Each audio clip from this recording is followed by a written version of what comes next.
Let me take you on a journey to the coldest place on Earth and its last and greatest wilderness, on a voyage to Antarctica.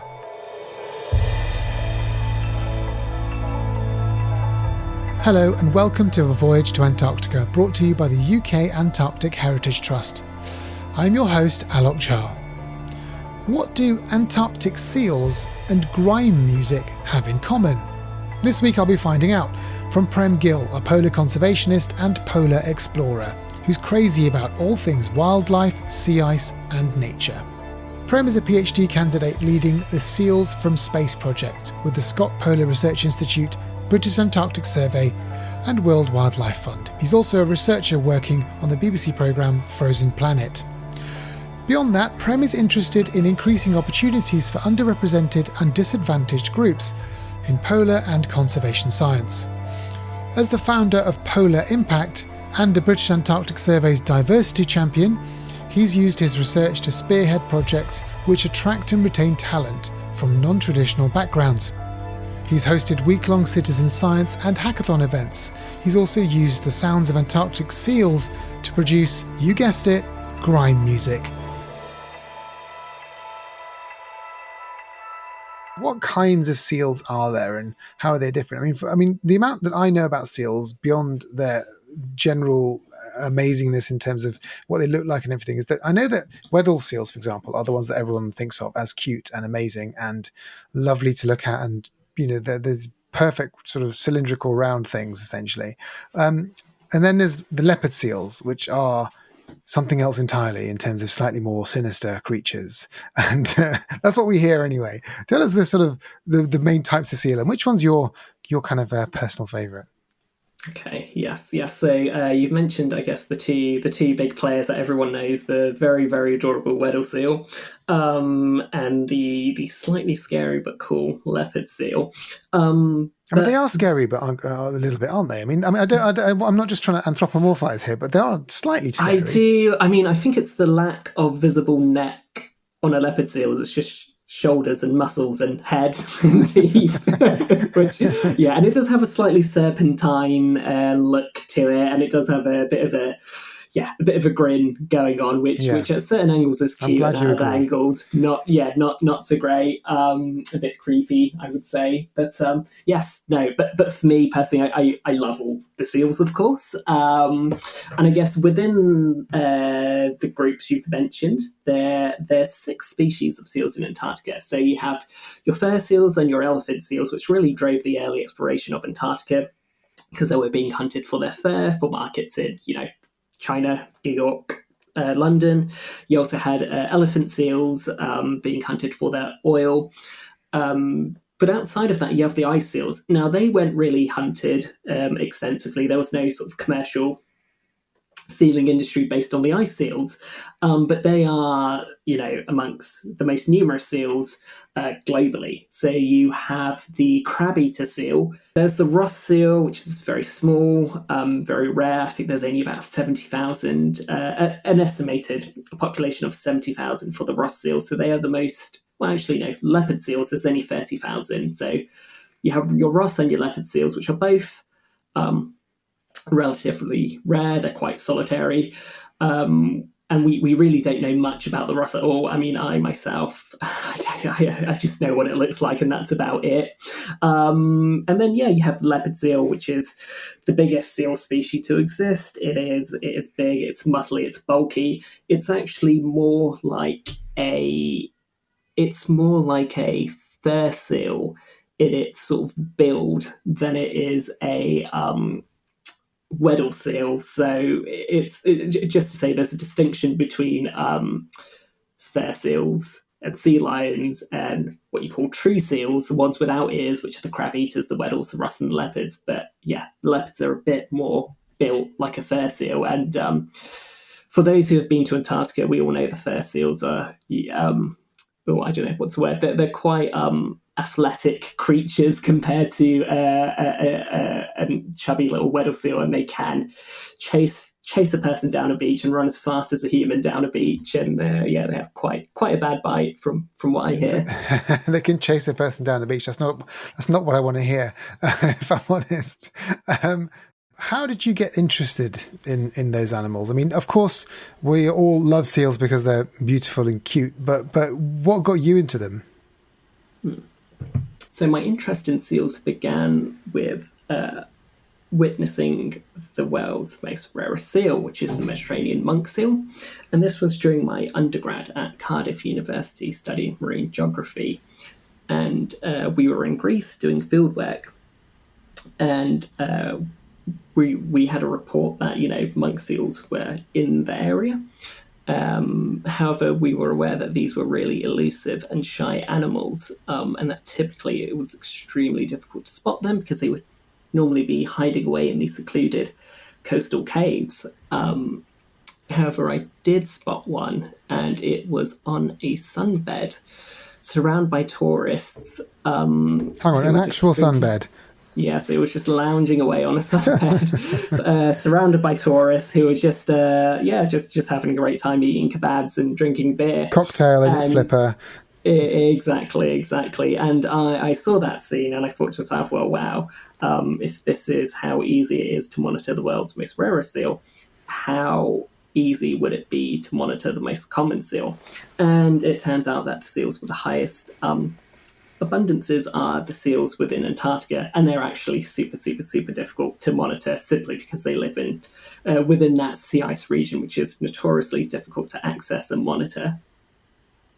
And so, but go back even further. What got you interested in marine biology in the first place? Were you someone who was always every school holiday going off into the sea looking for creatures and things to look at? Were you constantly watching David Attenborough go around the oceans? What was it that got you into all of that? Yeah, so you've just that's a good question, and you've just mentioned one of the reasons, which is definitely watching a lot of nature documentaries. But for me, it was a weird mix of playing a lot of Pokemon games. So as a kid, I didn't really engage in the countryside that much. My parents are from the Punjab, they're from India.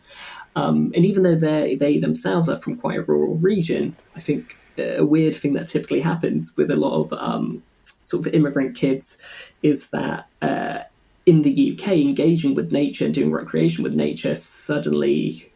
it's just quite a foreign concept, so it doesn't happen that much. But with me, I was a big fan of playing Pokemon, and that got me really interested into the concept of sort of, finding, searching, researching wild animals. And at the it same suddenly time, makes sense. Yeah. And then at the same time, I was watching all these nature documentaries where I was aware that, hey, in England, there's owls, there's badgers, there's foxes, there's seals, there's all these amazing creatures, which to me were, more or less Pokemon, because I didn't see them in real life, but I sort of knew they existed. And then I suppose the countryside and nature became this really interesting, exciting, almost mythical place because of that weird mix of really becoming intrigued by it, but not actually getting to visit it. And that really made me quite interested in exploring and wishing to understand these regions and get a better, just a better grasp of what's going on. I suppose if you say that as a child, then communing with nature perhaps wasn't seen as something that you did just because that we do what our parents tell us to in many respects, don't we? We see what they show us, and I suppose if you don't see it, then your journey into marine biology is as far away from that as possible, isn't it? So it's like you're thinking there is stuff out there, and I want to go and see it as far away as possible. And you've chosen the furthest place that you could possibly choose to sort of actually do your research, which is as ambitious as it gets. So it's quite impressive, all the way in Antarctica. So your marine biology PhD, and then of course you're making documentaries now as well. Yeah. It has gone full circle. I remember when I was in my first year of my undergrad watching the original Frozen Planet. And I remember even discussing some of the scenes that got me interested in orcas from Frozen Planet in my interview to go to Cambridge to study my PhD in Antarctic studies, looking at seals from space. And now I'm working on Frozen Planet 2, 10 years later from the original. So yeah, it's really gone full circle, and I'm in a very, very, very privileged position to be able to do this during the pandemic and sort of put my research on pause and look at the polar world from another lens. So you can't get away with calling a project Seals from Space and making it sound very sci-fi without explaining what that means. Tell us what your project actually is. Sure. So my project is the study of Antarctic seals using very high resolution satellite imagery. And essentially for this, I'm studying seals along the Antarctic Peninsula, one of the most rapidly warming regions of the world. And we're using satellite data that is so high res, it's 30 centimeters per pixel, that not only can we see seals, we can see baby seals. And if a seal has just given birth, when we take the images during the breeding season, you can even see blood on the sea ice from where the seal's given birth, all the way from space in these satellite images. So this is essentially, yes, it's a super sophisticated way of counting seals, and it's a really cost-effective way, and it's a really safe way of counting seals, because prior to investigating the uses of satellite imagery to count seals and penguins and so on, all of the wildlife monitoring in Antarctica was done from planes and ships. And as you can imagine, this is something that costs quite a lot of money. It can be dangerous at times going into the pack ice regions. And as a result, you also have quite a large gap in between surveys. So there's a lot of spotty data because of this. And as a result, we don't really have robust population trend data or even robust population estimates for a lot of the Antarctic seals. So the hope is, by using satellite imagery and investigating how accurate this technique is, and really investigating all the different ways we can explore not just the seals and their habitat across the whole of Antarctica, you can begin to start getting an insight not just into their population trends, but also what drives their distribution and what's happening with their habitat. Hello, I'm Camilla Nichols, CEO of the UK Antarctic Heritage Trust, and I hope you're enjoying the podcast so far. We work to preserve and protect Antarctica's unique heritage, from the historic huts of early pioneers to the amazing discoveries in climate science. And our mission is to inspire current and future generations to discover, value and protect this precious wilderness. The pandemic has had a significant impact on our work, and we need your generosity now more than ever. Find out how you can help save Antarctica, protect our planet, and even adopt a penguin at ukaht.org, or search for the UK Antarctic Heritage Trust. Thank you, and enjoy the rest of the podcast. In this series and the previous one, we've talked about the history of Antarctica in terms of how it was first, imagined and cited as by whalers essentially in the Southern Ocean, and commercial sealing was. Let me say that again. It sounds like I'm talking about decorating now. Let me say that again. But seal hunting, commercial seal hunting, was also part of that whole period in this sort of late 19th century and beyond, before Antarctica was explored by the people that are famous now, Scott and Amundsen and all of those people. I'm just curious about how we got to the point of protecting seals. I mean, all wildlife in Antarctica now is pretty much protected, seals especially. I'm just wondering, what sort of happened between the sort of violent, vicious age of sealing and killing everything we could to now, very carefully monitoring these beautiful animals from space. Yeah. So you brought up a very, very, very interesting topic. And just to say, I could be completely wrong on this, but I think it was actually the hunting of seals, so sealing, like you said. I think that came before the whaling.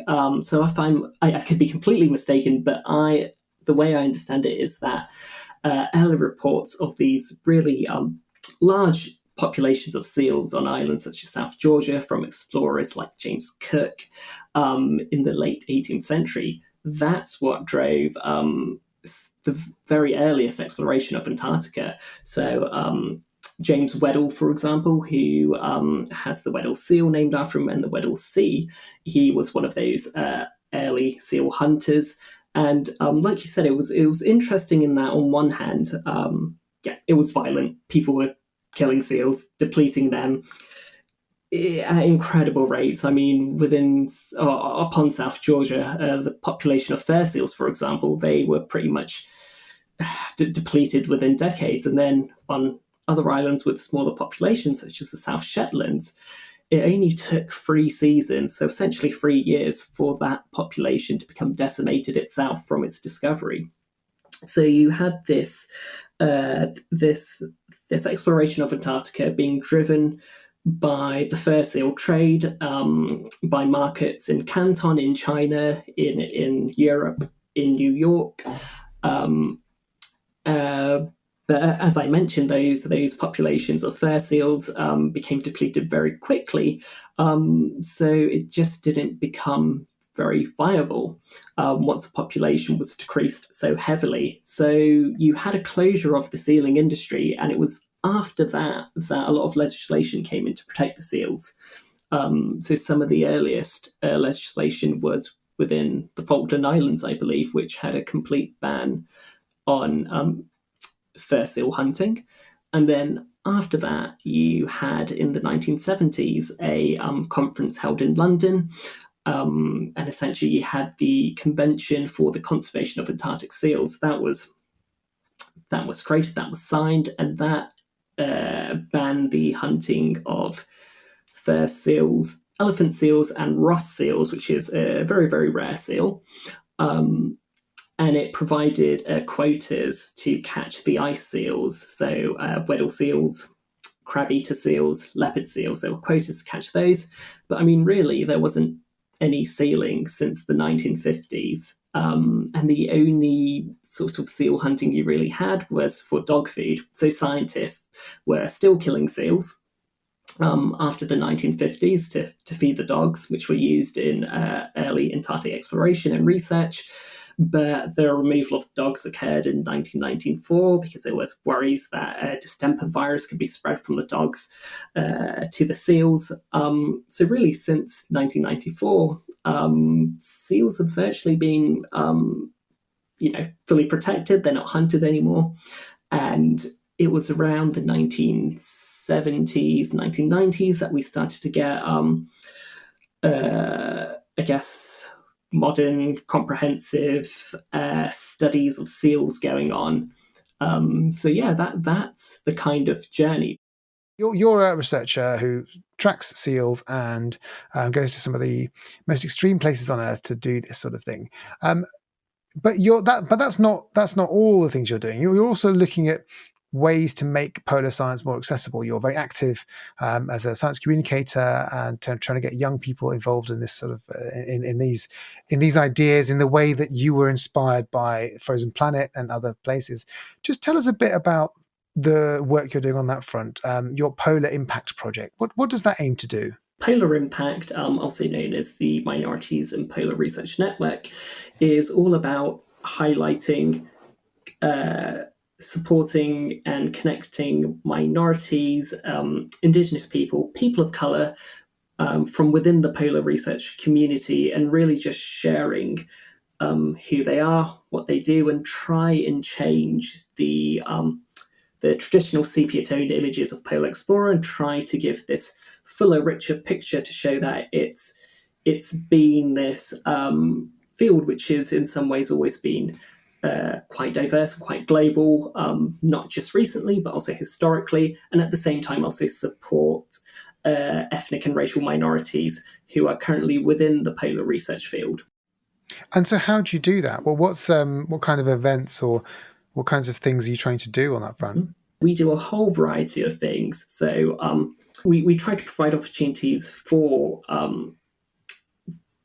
people from underrepresented groups to gain polar experience, and one of those ways, and one of the ways in which I've done that is I hosted a citizen science project where I got funding from the British Antarctic Survey to host 12 students from underrepresented or disadvantaged backgrounds to come along and work with me in the British Antarctic Survey, where I taught them and trained them in how to use satellite imagery to monitor polar wildlife, penguins and seals, while at the same time also gaining some data by having them map the sea ice habitats and the seals within my satellite images.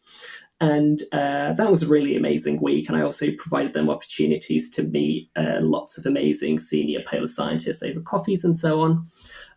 So I taught these students how to go about studying polar wildlife, and it provided them something that's a real privilege, and it's something that's very difficult to obtain, which is the privilege of being able to make a connection and study polar wildlife, which typically has only been restricted to people who go down to the poles. But looking at these satellite images, they were looking at colonies that no one else had ever laid eyes upon, and they were the first people to see that seal, to see that pup, to see That's that amazing. Colony.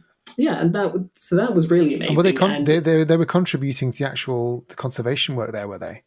Yeah, so they were contributing to a research project that's with the University of Cambridge, the British Antarctic Survey, WWF. So, these big towering names within the world of polar conservation, they were all significantly contributing to that research. And with their help, even after lockdown, I sort of had this little army of trained up volunteers. We continued doing research throughout lockdown, and we've built one of the first very high resolution sea ice habitat data sets for Antarctic seals from that. And there are all these young sort of students who had no experience of polar research prior to this, but not only did they get trained up and in sort of the state of the art techniques that gave them a avenue into polar research and conservation, even though for a lot of them they perhaps don't have the means or the capacity to have lots of exotic field works and exotic locations, all the polar regions, but they were trained in high impact conservation. They were trained in techniques that would enable them to have that would enable them to potentially conduct high impact research with regards to polar conservation. And the proof of the pudding for that came on the final day. So on the final day of this week-long citizen science project, I had to go to Barcelona to present at a conference, and my supervisor, Peter Fretwell, very kindly took over and watched the students for me and helped them out. And because my supervisor was, away from his office in a different environment, he began to just, I think perhaps maybe out of a bit of boredom or out of interest, he began to look at some satellite imagery in just some different random locations, and he ended up discovering these brand new emperor penguin colonies. So not only did my students get trained up in the skills to monitor polar wildlife, they were there when this big discovery was made.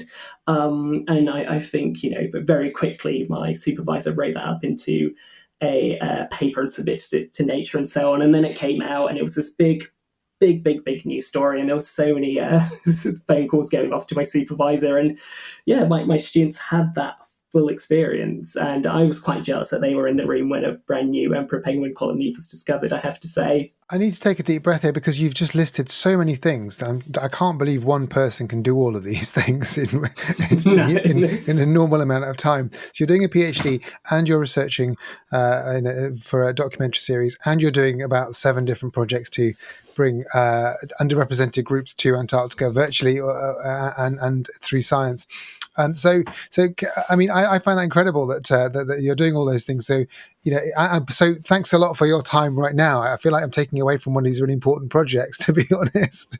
But can you tell me, just in the moments we have left, you mentioned just now explorers of color and in the past century and even now.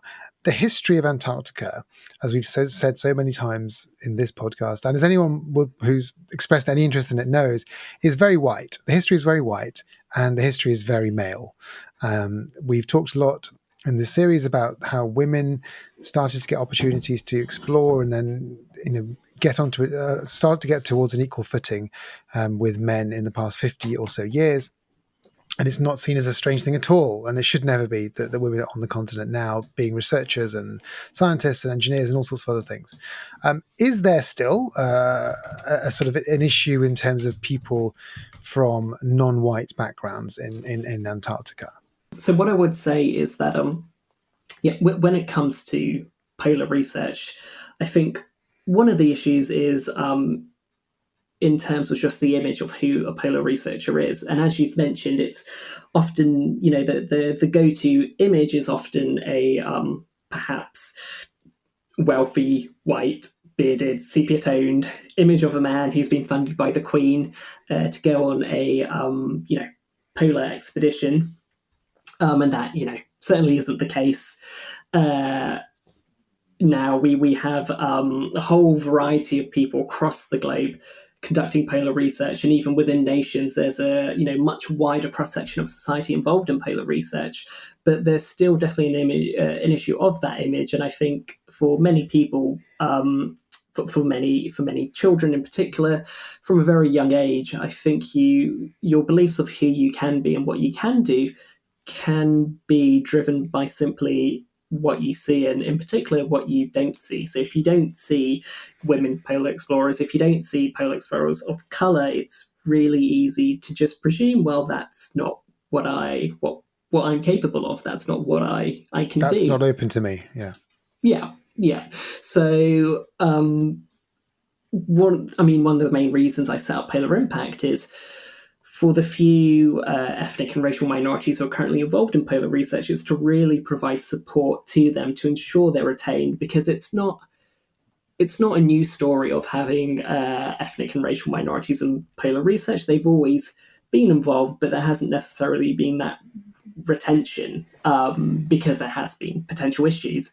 So I hope to provide this network to support people and enable to, and basically retain these individuals who will become future role models. And I think so many of the role models when it comes to polar researchers and people of colour, unfortunately at times it can be people who have left and then they've become role models after their careers are finished, I suppose, where I want people who are sort of existing in the polar research environment who are people of colour presently to be able to just exist within this field and flourish within this field, to be able to become those future role models. And over lockdown, I've been giving talks at schools, and I think one very sad thing I've noticed is that if I give a talk at, say, an independent school, where the teacher might be someone who has friends like me who work on Frozen Planet 2, who have PhDs studying polar regions, who might have worked as tour guides on polar ships,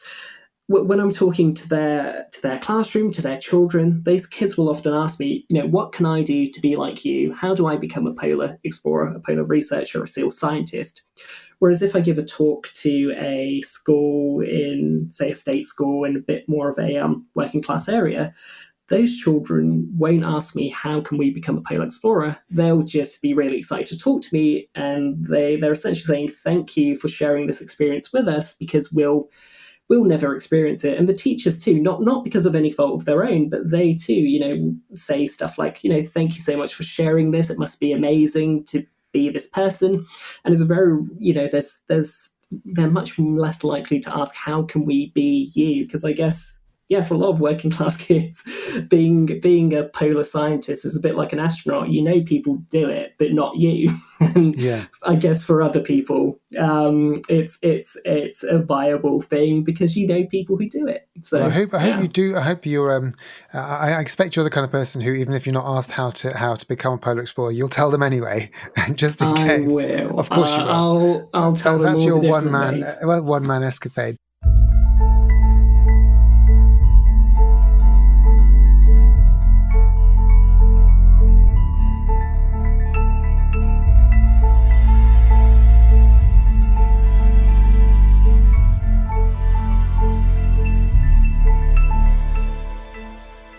I can't let you go without asking you about your art installations, though.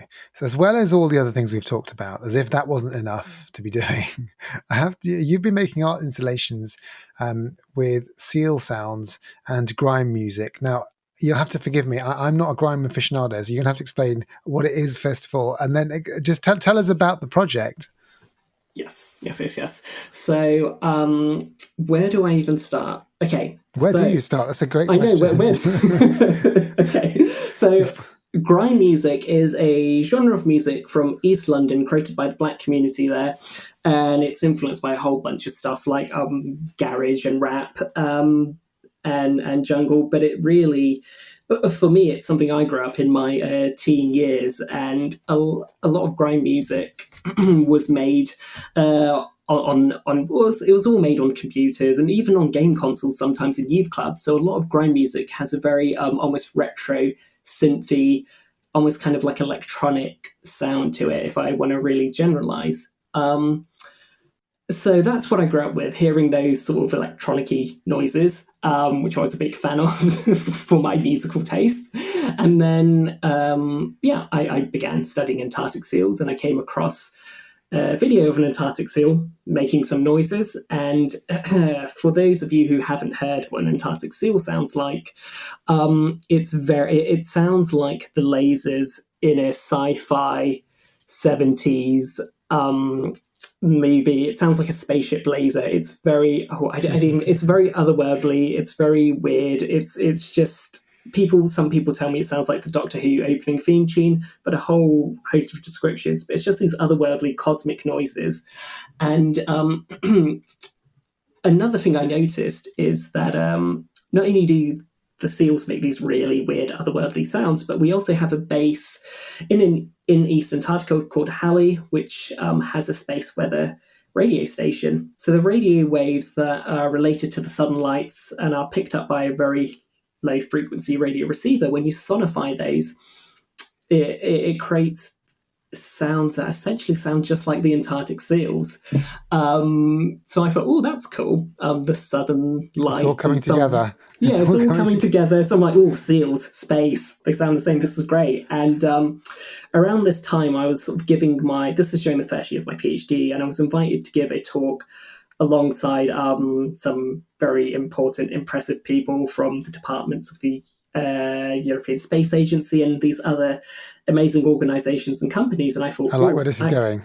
Well, yeah, I mean, I thought I'm the only student, and I was very worried nobody would be listening to my talk. So to get around that, I created a little pop quiz where it's like, here's some sounds. Is it seals? Is it space? By the way, my PhD is seals from space. That was the idea.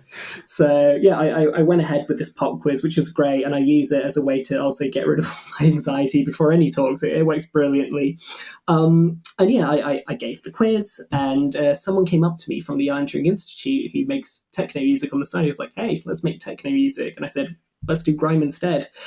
And then suddenly this whole project just grew out of it, and we're looking to include VR with other members from the Iron Institute, and it's just, it's just snowballed into this very, very crazy thing. And when I was down in Antarctica, actually, I was trying my best to collect audio recordings of the seals, as well as all my scientific measurements of the seals using my thermal and my field spectrometer sensors. But yes, sorry, I've gone on a really weird tangent. Have you got a DJ name?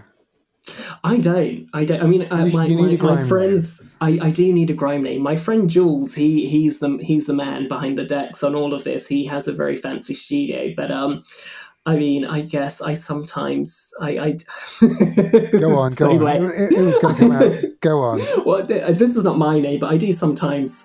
There is a weird demo proof of concept album out there by an artist called Stormzy, which is Seal plus Stormzy, and yeah, it's all very, very uncool.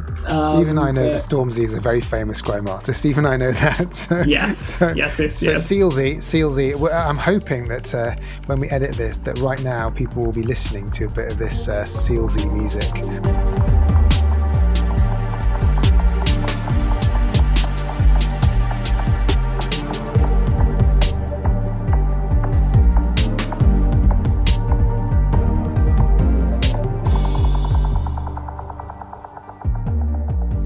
Why does Antarctica matter to you? Antarctica and the polar oceans, it drives life as we know it today, society as we know it today. All the fisheries across the world, they're driven by, the nutrients exported from the Southern Ocean, the currents that transport heat and nutrients. All of this is driving the world as we know it today. It impacts everyone globally. The polar regions are the regions which are changing the most rapidly. They are some of the most sensitive regions, and they will have some of the most largest impacts across the globe. So Antarctica can't not matter. It drives everything.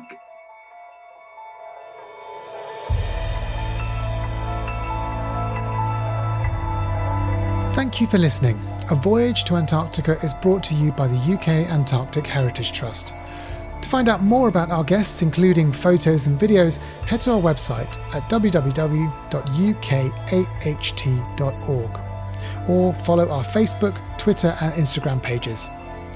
If you enjoyed this episode, please don't forget to follow us and rate us wherever you get your podcasts. The UK Antarctic Heritage Trust is the charity championing the public understanding of and engagement with Antarctica. This podcast is part of the Trust's Antarctica Insight programme, celebrating and reflecting on the past 201 years of human endeavour across this fascinating continent. The Antarctica Insight programme is supported by the Arts Council England, the Garfield Weston Foundation, and the Foreign and Commonwealth Development Office. A Voyage to Antarctica was presented by me, Alok Jha, and produced by Jessica Norman. Ben Hewis is digital producer, and music and sound design is by Alec Hughes.